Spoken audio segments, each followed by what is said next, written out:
Hello and welcome back for the second part of this flexibility method series. Previously, we discussed the fundamentals of the flexibility method and illustrated them using a simple beam example.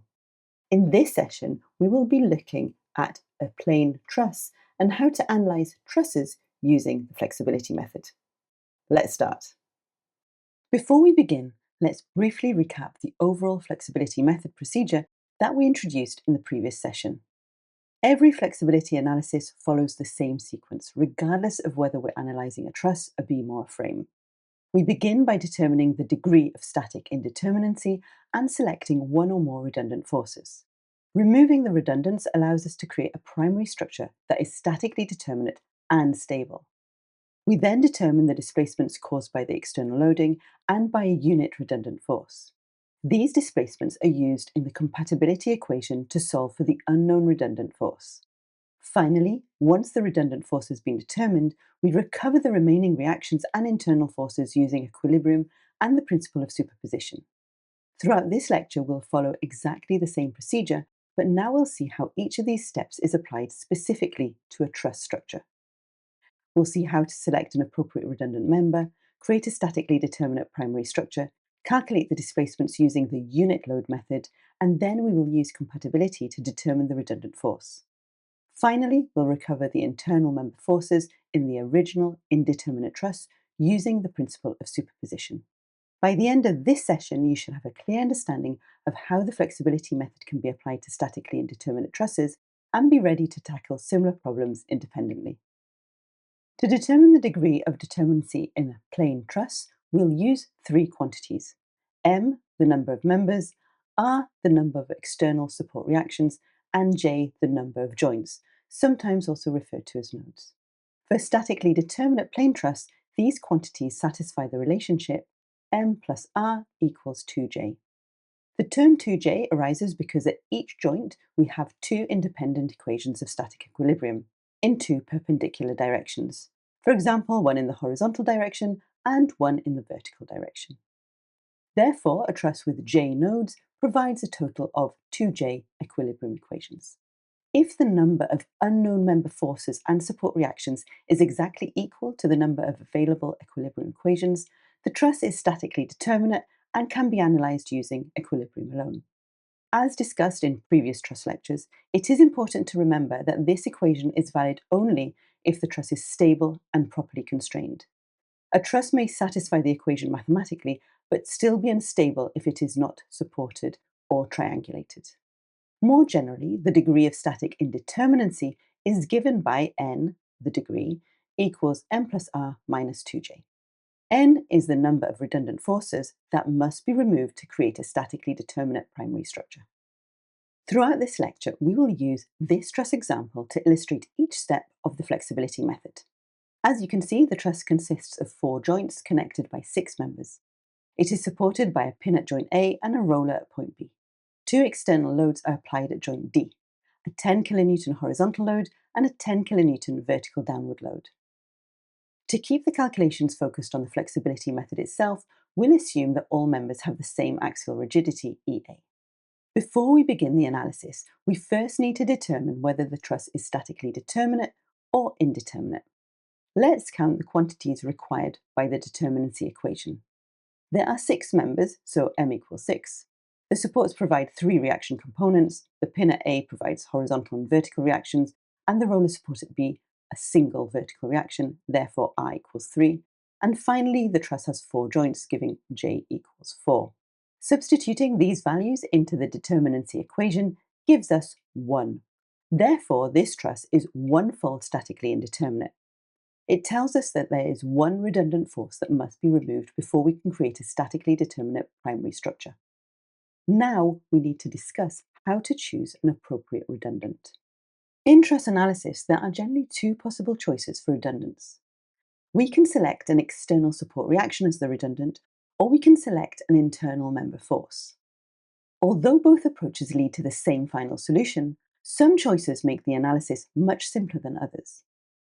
A good redundant should satisfy 3 important requirements. First, removing the redundant should produce a stable primary structure. If the structure becomes unstable, the flexibility method cannot be applied. Second, the resulting primary structure must be statically determinate, so that all reactions and member forces can be found using the equations of equilibrium. And finally, the redundant should be chosen to simplify the calculations wherever possible. A good choice can significantly reduce the amount of work required, particularly for larger or more complex trusses. Let's look at some examples to demonstrate this. First, looking at the truss that we're going to solve, I'm going to select to remove the horizontal reaction at support A and choose it as the redundant. Once this reaction is removed, the truss is free to translate horizontally. In other words, the primary structure is no longer stable. Because the structure can move as a rigid body, this is not a suitable choice of redundant, even though the number of unknowns has been reduced. Now let's consider this example. The truss is slightly different. One of the diagonal members has been removed and an additional horizontal support has been introduced at joint C. So it is still one-fold indeterminate. If we now remove the horizontal reaction at support A, the structure remains stable because the horizontal restraint at joint C prevents rigid body motion. In this case, selecting the horizontal reaction at A is a valid choice of redundant. These two examples illustrate an important point. Whether a redundant is a good choice depends on the stability of the resulting primary structure, not simply on whether it is an external reaction or internal member. Now let's look at an example involving an internal member. This roof truss is one-fold statically indeterminate, so only one redundant needs to be selected to create a statically determinate primary structure. In this case, I've chosen one of the roof members as a redundant. When it is removed, the roof becomes unstable, so it is not a suitable choice. This example illustrates the same principle as we saw with the support reactions. The choice of redundant is not arbitrary. It must produce a primary structure that can be analysed using equilibrium alone. An additional observation, in addition to the one that requires the redundant to leave a structure that is stable and determinate, is that there are often more than one possible redundants. Although different choices lead to the same final solution, a good choice can greatly simplify the analysis. Let's now return to the truss we'll be solving. We've already established that this truss is one-fold statically indeterminate. Therefore, we need to release one unknown to obtain a stable, statically determinate primary structure. For this example, we'll select member BC as the redundant member. This is a good choice because removing BC leaves a primary structure that remains stable and statically determinate. It also leads to a relatively straightforward sequence of calculations, making it an efficient choice for the problem. The resulting primary structure is shown. Notice that the external loading and the support conditions remain unchanged. The only difference is that member BC has been removed.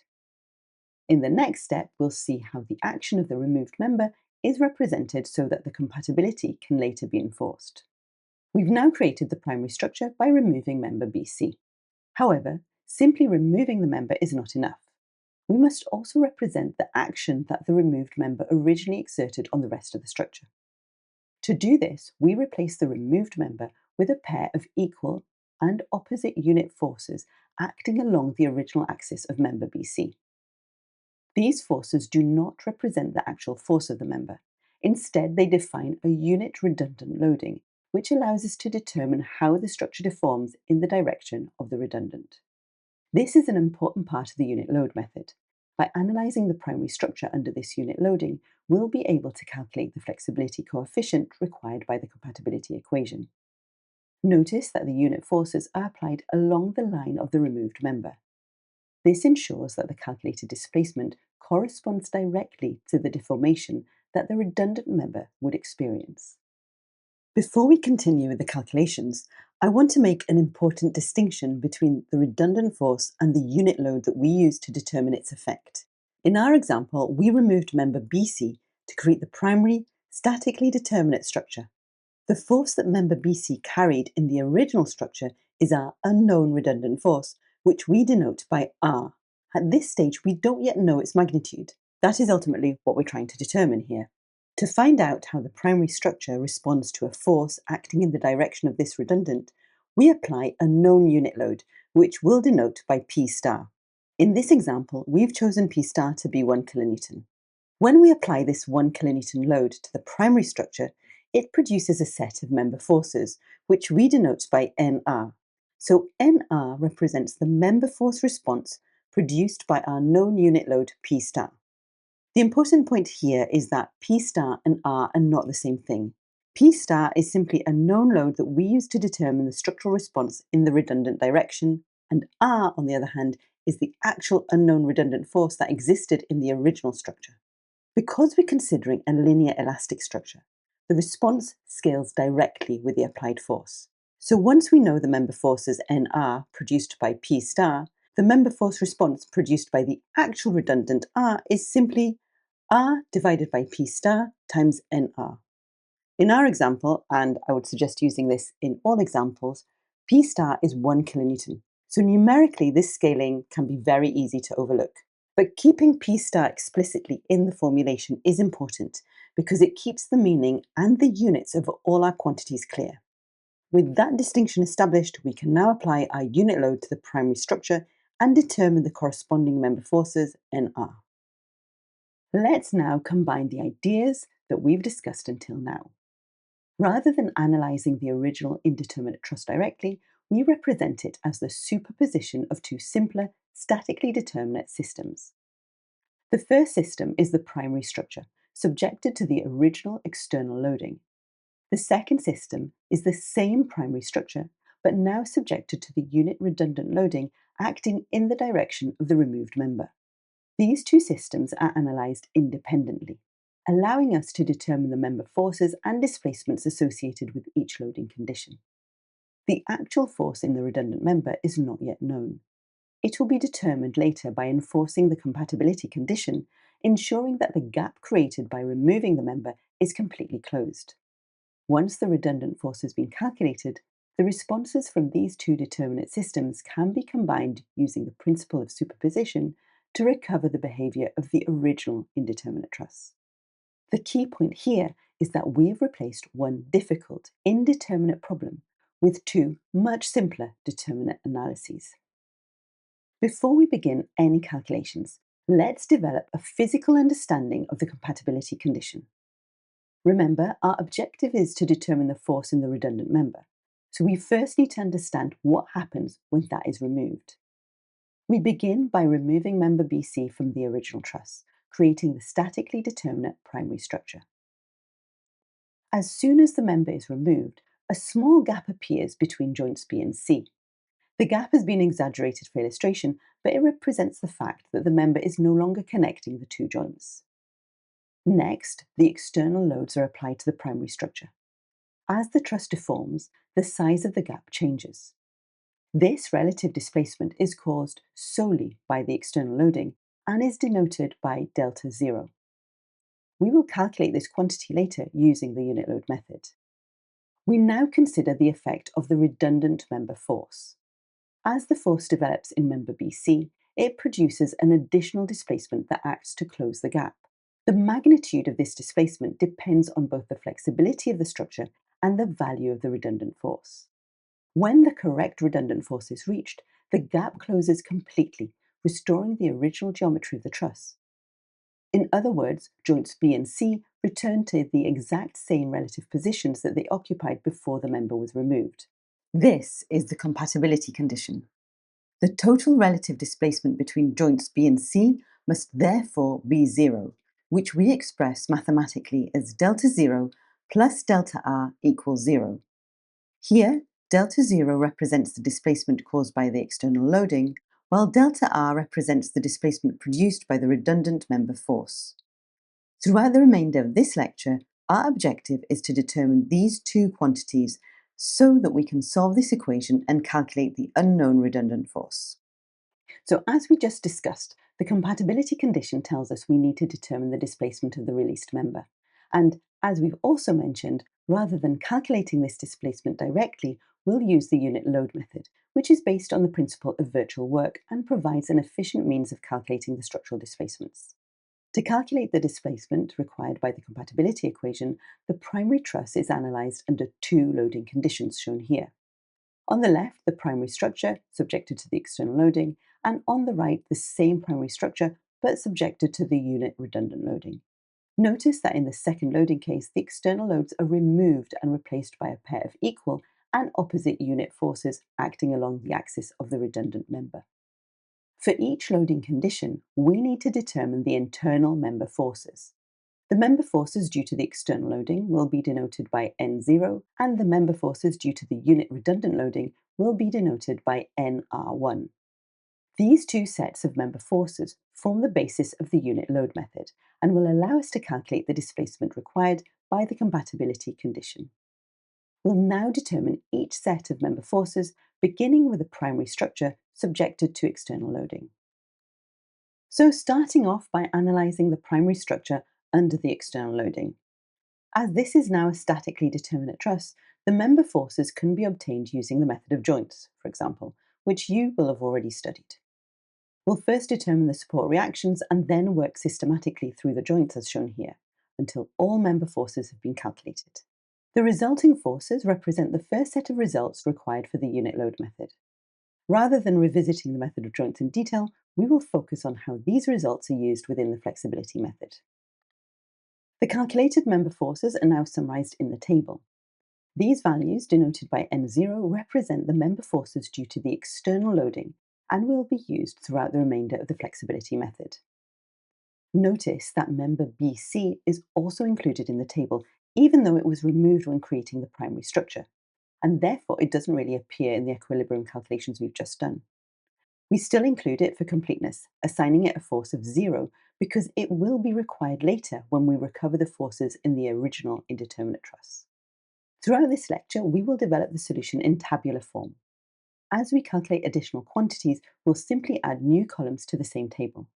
This provides a clear summary of the complete solution and makes it much easier to follow in the calculations and recover the final member forces.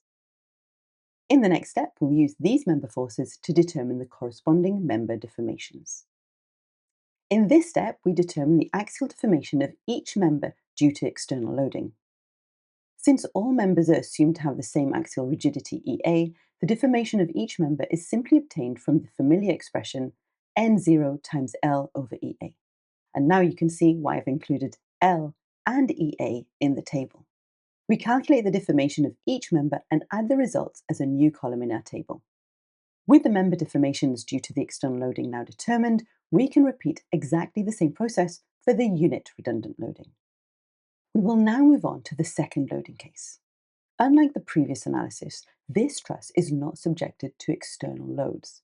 The 10 kilonewton loads have been completely removed. Instead, the primary structure is loaded only by the pair of equal and opposite unit forces acting along the line of the redundant member. An interesting consequence of this loading is that there are no support reactions. The two unit forces are equal, opposite, and collinear, and as a result, the truss is already in equilibrium as a whole, and the support reactions are all 0. We can therefore proceed directly with a method of joints, working systematically through the truss to determine the member forces. As before, we'll summarise the results in our table before calculating the corresponding member deformations. So just adding those values to our table in a column denoted by NR1. They represent the response of the primary structure to the unit redundant loading. Notice that member BC is again included in the table. Although it was removed to create the primary structure, we include it here because it is the redundant member and its unit force is 1 kilonewton by definition. The next step is to determine the corresponding member deformations due to the unit redundant loading. As before, the deformation of each member is obtained using the familiar expression ER1 equals NR1 times L over EA. We calculate the deformation of each member and add the results as another column in our table. At this point, all of the information required for the unit load method has been assembled in a single table.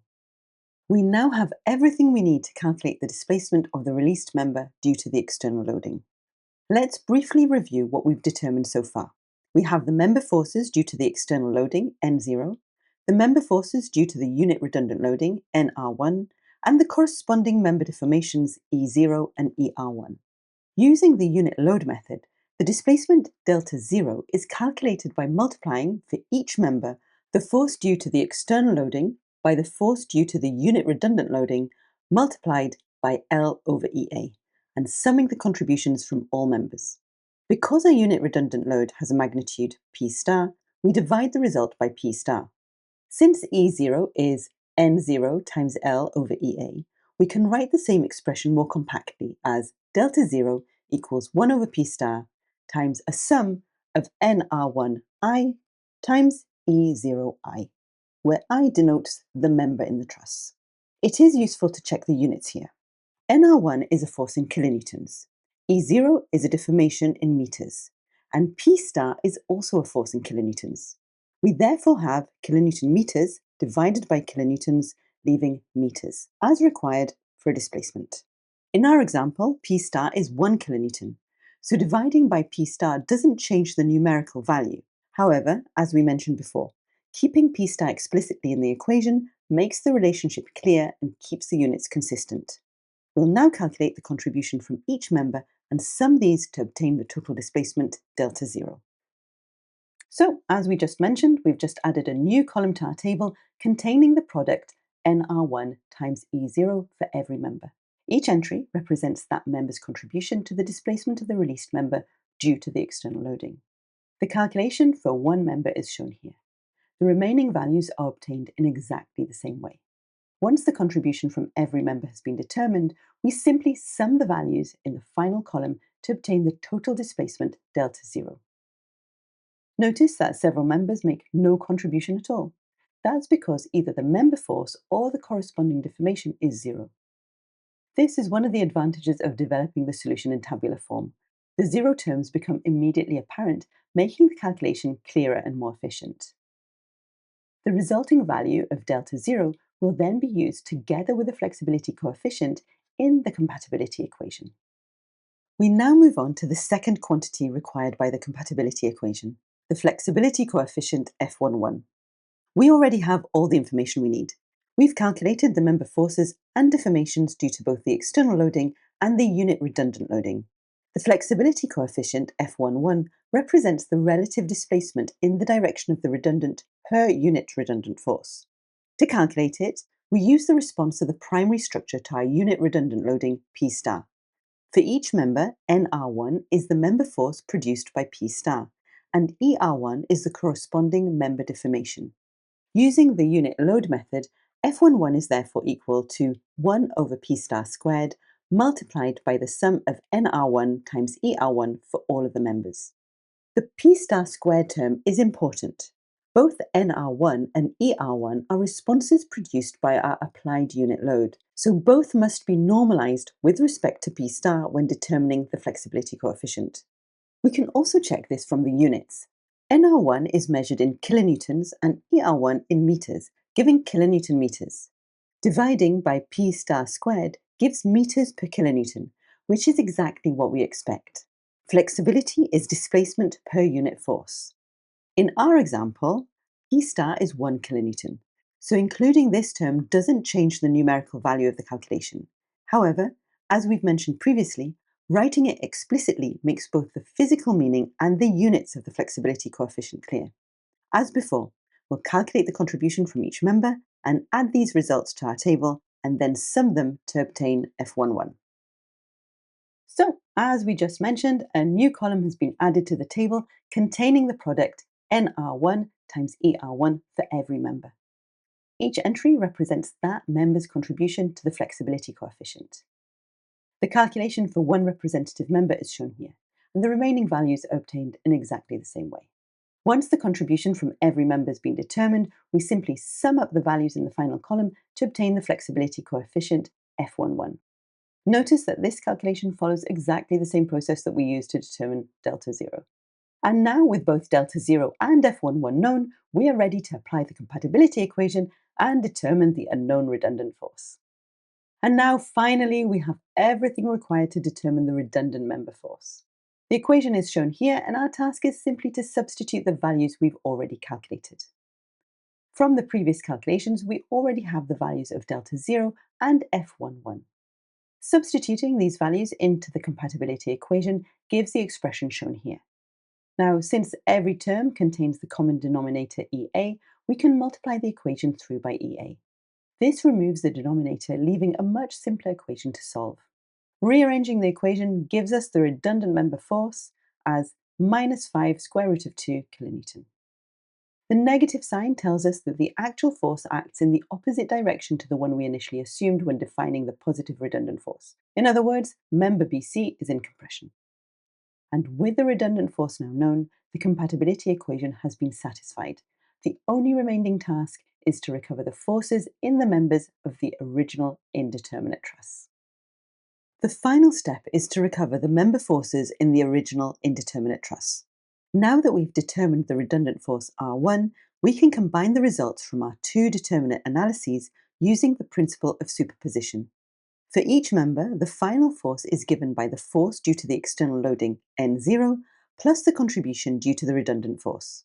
Remember, however, that NR1 represents the member forces produced by our known unit redundant load P star rather than by the actual redundant force R1. We therefore need to scale the response by the ratio R1 over P star.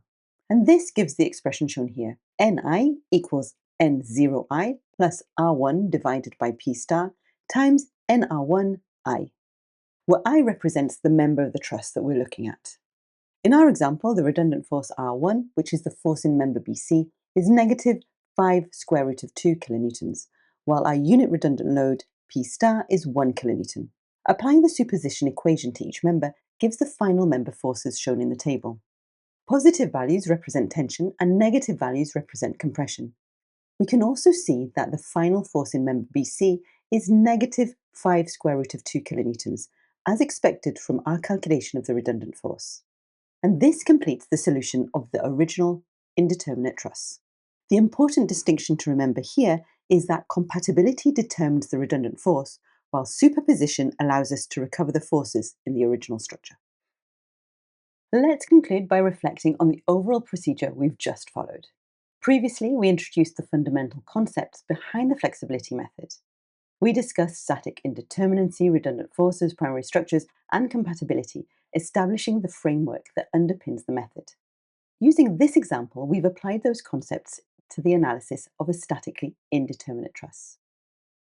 We began by determining the degree of static indeterminacy and selecting a suitable redundant member. We then removed that member to create a stable, statically determinate primary structure. Rather than analysing the original indeterminate truss directly, we analysed the primary structure under two separate loading conditions. The first was the external loading, giving the member forces and deformations due to the applied loads, and the second was the unit redundant loading, allowing us to determine how the structure responds to a unit force acting in the direction of the redundant. Using these two analyses, we applied the unit load method to calculate the relative displacement delta 0 and the flexibility coefficient F11. These quantities were then substituted into the compatibility equation, enabling us to determine the unknown redundant member force. Finally, once the redundant force was known, we recovered the member forces in the original indeterminate truss using the principle of superposition. Although this may seem like a very lengthy procedure at first, you'll notice that each step follows a clear logical sequence. As with many structural analysis techniques, the key is to work through the procedure systematically. In this lecture, we considered a one-fold statically indeterminate truss requiring only a single redundant and a single compatibility equation. Next time, we'll extend these ideas to a two-fold statically indeterminate truss.